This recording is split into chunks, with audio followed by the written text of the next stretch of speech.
আচ্ছা, চাঁপাইনবাবগঞ্জ আমের রাজধানী কেন বলা হয়?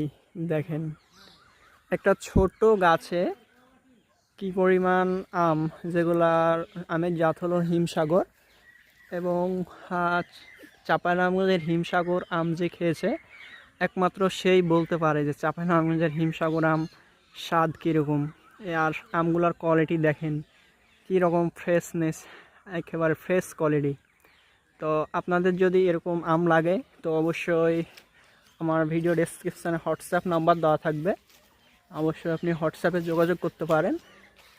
ইনশাল্লাহ আপনাদেরকে ফরমালিন মুক্ত অথেন্টিক চাঁপাইনবাবগঞ্জের খাঁটি আম দেওয়ার চেষ্টা করব। এই যে দেখেন, আমাদের চাঁপাইনবাবগঞ্জকে আমের রাজধানী কেন বলা হয়, ছোট্ট একটা গাছে কি পরিমাণ আম। তো আম আসার পিছনে আমাদেরও অনেক পরিশ্রম আছে, এবং পরিশ্রমের পাশাপাশি আল্লাহর রহমতের কারণে হয়তো এগুলা সম্ভব হয়েছে।